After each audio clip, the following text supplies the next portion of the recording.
Hey, shalom, shalom, shalom. Hey, first and foremost, hey, we would love to give all praise, honor, and glory to Yahweh, Bahashem, Yahweh Shai, Bahashem, Rakak Wadash. Double honors to the apostles and elders of Great Millstone that taught us this truth, blessings, and safety to the elect. All right. Hey, I'm your fellow servant, my Aquadar. I got the brother Shamaria with me. Shalom, shalom. Hey, we represent the Great Millstone Camp here in Cleveland. Lord willing, this phone tag lesson is edifying, man. All right. Hey, man, we're gonna kick it off, man. We're gonna go into righteous rebellion versus agreeing with thine adversaries quickly, man. Okay, because hey, man, we have been commanded by Yahweh Shem Yahweh Shai to agree with our adversaries, okay, and also to obey them that have a rule over us, which we know and understand that this devil Esau Edom has a rule over us, man. Okay. Matter of fact, I'm gonna open up with this precept. It says Romans 13:1. It says, "Let every soul be subject unto the higher powers, for there is no power but of Yahweh. The powers that be are ordained of Yahweh, man." Okay, and those powers, all right, ultimately is going into Esau Edom. All right, because we know that we are in captivity under the rulership of Esau Edom. Okay, and that was done unto us by Yahweh Shem Yahweh Shai. Okay, now scriptures like this, Matthew 5:25, agree with thine adversaries quickly. Okay, those precepts, okay, are to be followed until something is opposed or brought forth that's contrary to the ways of Yahweh Shem Yahweh Shai, man. You cannot use these precepts, okay, to tell Jake they are to take the MOTB. Okay, you cannot use those precepts to influence Jake to going down to this devil and taking the Beetlejuice. You cannot use these scriptures, all right, to do so, man, because there's a term called righteous rebellion, and when you open up these scriptures, man, our forefathers displayed righteous rebellion throughout the scriptures, man. All right, hey brother, you got that word? This is a Google definition for the word righteous rebellion. It said rebellion that is based upon right thinking. Right thinking. Right. What's right thinking? Okay. Centered around the scriptures, man. That is right thinking. Okay. Now, if Esau say, look, man, at 8:00, everyone is to be in the house, you be in the house. Okay. Esau say, man, make sure you operate in the car. You got license and insurance, man. You make sure you have license and insurance. Okay. But when this devil say, all should come down and take the MOTB, you refuse to do so. That's called righteous rebellion. Go ahead, brother. It says the wisdom, truth, and power of which can be proved by the overcoming of evil. That's right, brother. Mm-hmm. So that's righteous rebellion, man. Anything that's against or contrary to the ways of Yahweh Shem Yahweh Shai, okay, you refuse to do it. That's righteous rebellion, man. Okay? And we can pretty much go to all throughout the scriptures giving you an example of righteous rebellion because, hey, man, a lot of our forefathers were put to death due to righteous rebellion, or they call it treason. Okay? They were pretty much upstanding citizens in the kingdom, and which they were in captivity, but until it came to transgressing the word of the Lord, man, and that's when you seen that righteous rebellion kick in, man. You have something to say, Op?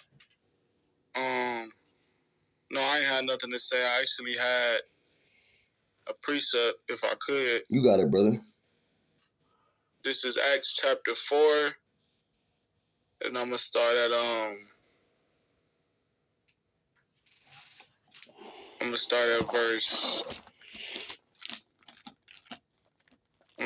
verse 13.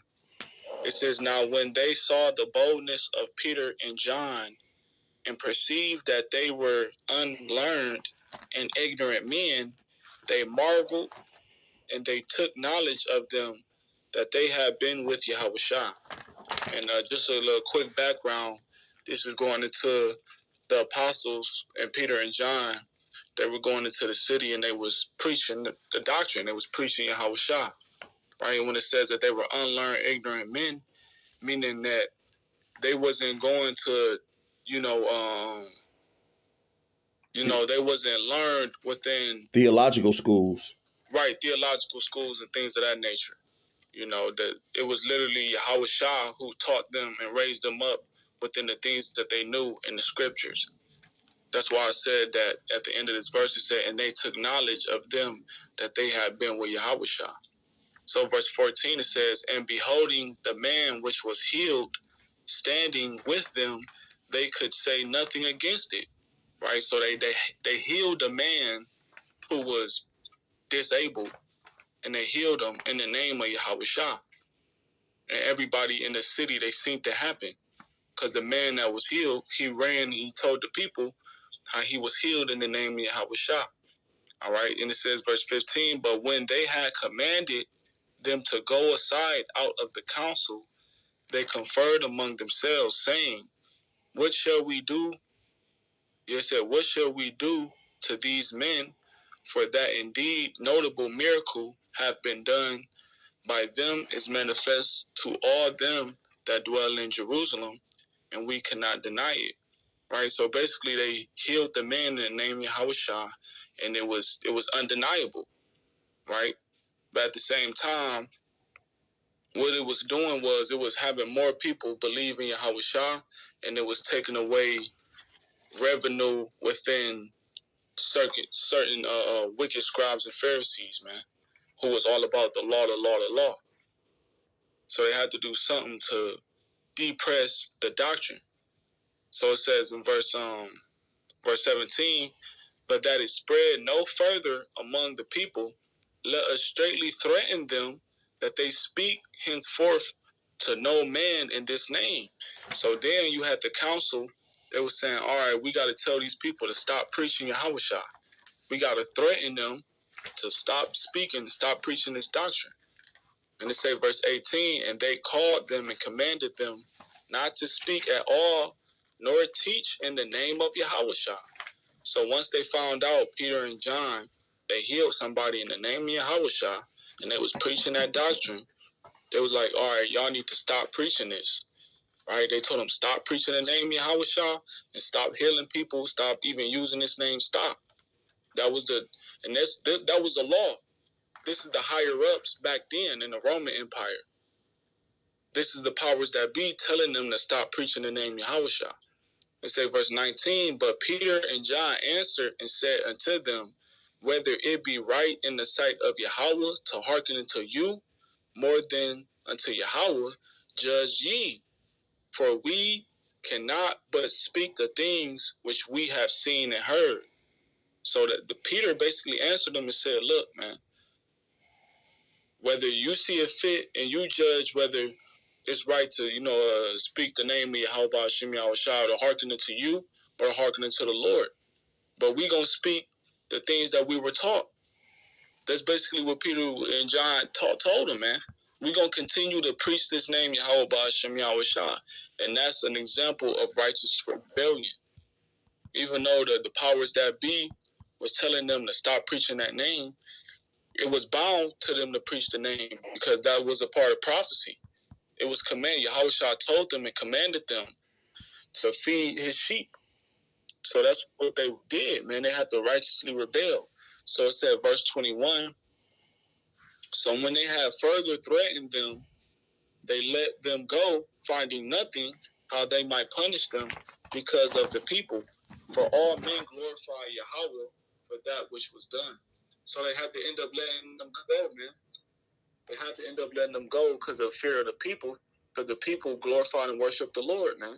And they was preaching in the name of the Lord. So if they did anything to Peter and John, the people was going to be against the powers that be, and it was going to be for Peter and John, which means they was going to win that case. So they had to let them go, man. I got one real quick. This is a quick precept. This is Acts 5:29. It says, then Peter And the other apostles answered and said, we are to obey Yahweh rather than men. All right. So, hey, man, when it comes to the ways of Yahweh Hashem Yahushua, okay, we are to obey the Lord over men. Okay. If we know that, the Lord said, hey, man, we shouldn't do this and we shouldn't do that. Okay. And you have someone telling us that we should do this and should do that. Who are you to obey? Our forefathers knew they had that fear of the Lord on them, man. And that's why the Lord said, don't fear the one that can kill the body, all right? But you fear the one that can destroy both body and soul in hell, man. Okay, but hey, I got a quick example of righteous rebellion as well, man. This 2 Ezra 17. Well, this is 2 Maccabees chapter 7 verse. I'm gonna start at verse 1 and I'm gonna jump around. It says, and it came to pass also the 7 brother with their mother were taken and compelled by the king against the law to taste swine's flesh and were tormented with scourges and whips. Okay, so here it is. You got Jake, out here in that little Boosie spirit. That shoo God shoo. Because he won't eat damn swine's flesh. But you had our forefathers that actually lost their life due to not eating pork, man. While you niggas out here willingly eating it, man, right?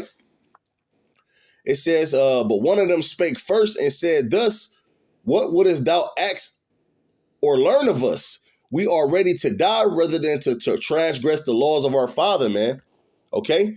So the first brother say, look, man, hey, man, put us to death.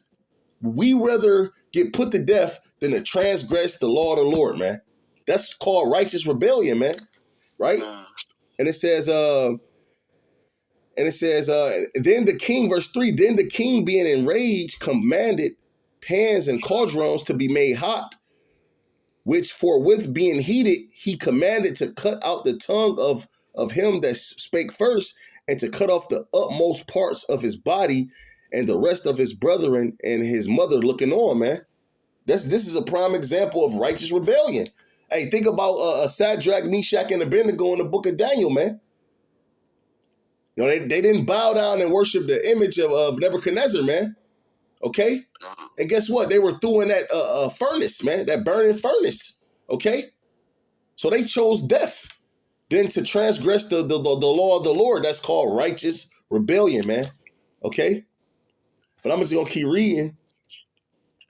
And I'm going to just jump down to verse 14 because it's a little lengthy. It says, 2 Maccabees 7:14, it says, so when he was ready to die, he said, thus it is good being put to death by men to look for hope from Yahweh to be raised up again by him. As for thee, thou shalt have no resurrection to life, man. All right. So, pretty much, man, when you on your own leisure time, man, you can read 2 Maccabees, the 7th chapter. It's going into the 7 brothers, all right, that were pretty much murdered, man. Okay. Because they didn't want to eat swine's flesh, man. But you had some up? Yeah, Khan. Because since we're going into examples, I'm going to this sweet straight to the point. James chapter 5, verse 10. Take my brethren, the prophets, who have suffered in the name of the Lord, for an example of suffering, affliction, and of patience. Because all of the prophets and all of the men that spoke in the name of the Lord, they had to suffer. They had to, go through affliction. And most had to actually be put to death because they righteously rebelled. And the brother just brought out a testimony with the brothers and the testimony in Maccabees, man, the 7 brothers. So this is an example of suffering, affliction, and of patience, that we can read these testimonies and be comforted and have more faith. So when it's our turn, we could be able to do the same thing, to endure. It says, verse 11, behold, we count them happy which endure. Ye have heard of the patience of Job and have seen the end of the Lord, that the Lord is very pitiful and of tender mercy. And the Lord said that all those who keep the word of the Lord's patience, the Lord was going to keep them from the hour of temptation, man. You know, so if you endure the suffering and you keep the word of the Heavenly Father during that righteous rebellion, okay, and right now, where it's the time to agree with thy adversary quickly, if you apply these things, then the Lord is going to keep you from the hour of temptation, man. The Lord is going to be pitiful and He's going to have His tender mercies upon you. I got something real quick, because it's something to remember, man, okay? Because we're entering a time where we're going to be persecuted, all right? And we're going to be told to do certain things, man, that we know we ought not to do, man, okay? And we have to, hold fast the things that we have, learned, man, and hold fast that fear and faith in Yahweh Shem Yahushua, man, even unto death, man, all right? But this is Psalms 116 and 15. Precious in the sight of the Lord, Yahweh Shem Yahushua, is the death of his saints, man. So, hey, man, in these cases, man, we got to choose death, and that's precious in the sight of Yahweh Shem Yahushua, man. All right? But that was pretty much it. You had something else, Art? Yeah, this is the last precept I got. This Psalms 118, verse 8. It is better to trust in the Lord than to put confidence in man. It is better to trust in the Lord than to put confidence in princes. And I want to say this, Ak, and I want you to bring that back. Because why should we fear? You fear, like Big Ak always said, you fear something that probably won't even happen. Mm-hmm. Look at Shadrach, Meshach, and Abednego, man. They were through in the furnace, and guess who showed up in the midst of that fire? Yahushua, man, and covered them from that fire. Okay? So they didn't even, they wasn't even, put to death, man. But that's where that faith come in at, man. That's where that trust in the Lord come in at, man. Okay? So, hey, man, it's okay to have righteous rebellion. Mm-hmm. Okay? Like I said, man, just a few examples, man. Esau, hey, man, do 25 miles per hour on the street, man. Yeah, agree with that, man. Hey, he asked for your ID, driver, like, agree with that, man. Mm-hmm. But once it comes to transgressing the word of the Lord, you are to rebel against it. But you got it. I'll bring that back and you got it. Yeah, it's Psalms chapter 118, verse 8. It is better to trust in the Lord than to put confidence in man. Right? And it's better to trust in the Lord because the Lord is a man that he shall not lie. So all the promises where the Lord said he going to lift up a standard when the enemy going to come in like a flood, right? All of the prophecies where the Lord said that in the day of they shall thirst, ye shall drink, they shall be hungry, but ye shall eat. All of these things, we're going to put our trust in that, man, because the Lord is a man that he shall not lie. There's been plenty of times where man counts slackness, but the Lord never counted slack, man. It said, verse 9, it is better to trust in the Lord than to put confidence in princes, because the Lord is the one who put princes in their stead, man. He the one who lift up and bringeth down. He the one who's in control of the king's heart. So it's better to trust the Lord who's in control of the whole thing than to put your confidence and trust in man. I got one for you, y'all. Yeah, so go ahead. This Numbers 23 and 19, it says, Yahweh is not a man that he should lie, neither the son of man that he should repent. Have he said, and shall he not do it? Or have he spoken, and shall he not make it good? Right, everything the Lord said that he was going to do, he did. You think about the old prophets like Jeremiah, Isaiah, even our forefathers, Abraham, Isaac, and Jacob. He made certain covenants with them, man. He gave them prophecies that would happen, that already happened. And it's living proof right now. Shit, the Lord told us, what he would do unto us if we didn't hearken unto him. All right? And he said that he will what, man? Set a nation above us, man, and bring us very low. And all these curses shall overtake us, man. Well, this is living proof that the Lord is a man of his word, man. Right. The Lord said that he would send us the comforter, right? And the Lord said that we would stand boldly on our feet amongst those who afflicted us and didn't make count of our labors. And that's what's happening now, man. Mm-hmm. So when the MOTB come, Esau, he come down with great wrath, that's going to happen. Just like it's saying Habakkuk 2 and 3, though it tarry, wait for it. It's going to speak at the end and shall not lie, man. So that's why it's better to trust the Lord than to put your confidence in princes, man. You got it, Doc. So yeah, Lord willing, this was edifying. We're going to end giving all praise, honor, and glory to Yahweh, Bahashem, Yahweh Shai, Bahashem, Rakakwadash. Until next time, Shalom. Shalom.